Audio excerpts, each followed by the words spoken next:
We have 270 million population, and also we are the biggest archipelago in the world.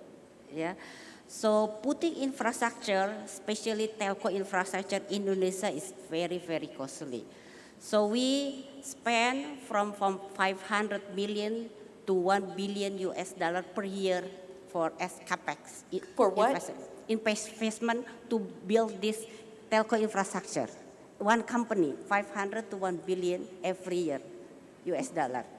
Yeah, and the technology evolvement is becoming faster and faster. Maybe you know, in the past it's just 2G and then 3G, 4G, and now 5G, and then we have to just keep up.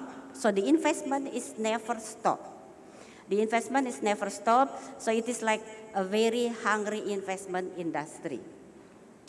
So then, along with this ESG, then we have to think, right? Because this investment goes to the towers and data centers that actually create a very high carbon emission, right? Carbon footprint. So then we need to think through on how actually still having those equipment, having those data centers, bringing the right capacity and quality to our subscriber, but still very effective in terms of this power management, power management.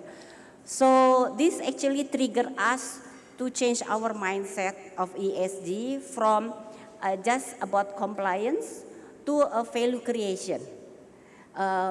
Because if we don't actually change that mindset, then the whole organization will not do it wholeheartedly. Yeah, and then we have to create the business case of doing that. So what we are doing is we try to always modernize the network because I don't know if you are familiar with all this technology, but if you see, for instance, like computer.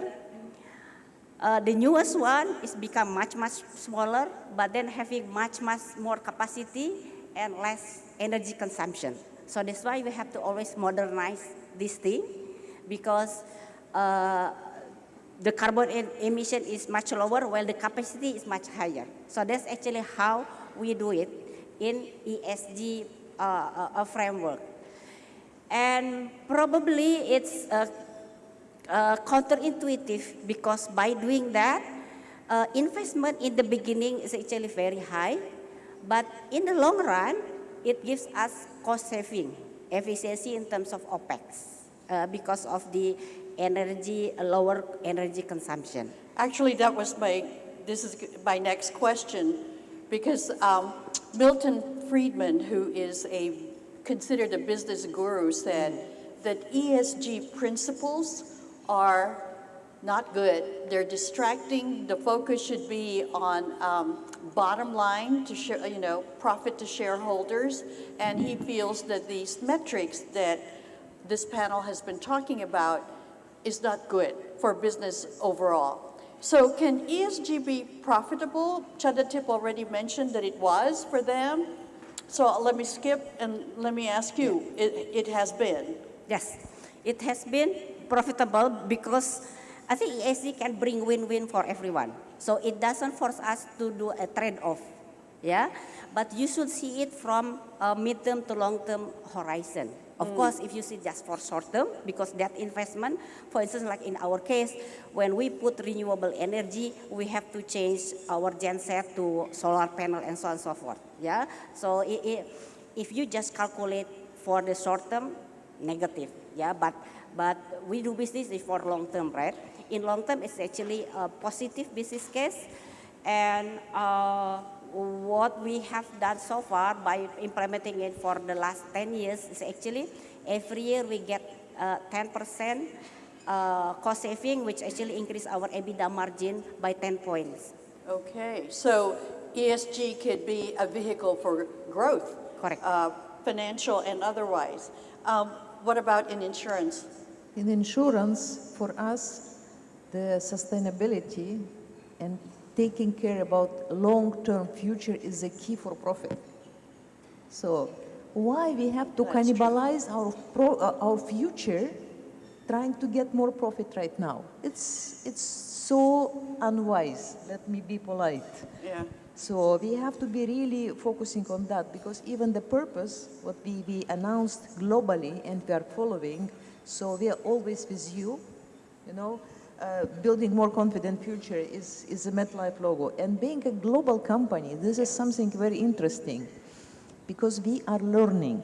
We are learning from different markets. We are sharing best practices. What I see is great working in Korea or in Australia, we may use in Bangladesh. Right. What works in India, we can do in Nepal. Right. And sustainability means for us creating a platform of long-standing sustainable business. And we are investing in each and every country, not only, you know, let's go and sell. First, we have to find the person who will be able to deliver this solution to the customer, to the final customer. So we are educating a lot of people, our corporate agents, captive agents, who can sell. For example, in Bangladesh, we have over 17,000 agents, okay? So there is a people we trained, the people we licensed, the people we care, we develop, we manage, and a lot of them are female. In Nepal, over 70% of our agents' population, very successful, are female. So we are creating jobs. This is very important. And we are using all potential reasonable channels of distribution, like bank assurance. We are selling insurance through banks. We are selling insurance also sometimes through direct to consumer, through telecoms. So we do have some like kiosks in some countries in the shops. So this is to get access to savings and protection solutions is very important. But then what we do with this money we get from the customer. Like pension funds, insurance, life insurance company, we do invest. Yeah. Where we invest, we have also, you know, sustainability commitment on investment. For example, I have a paper here. It states, originating 1 billion of investment in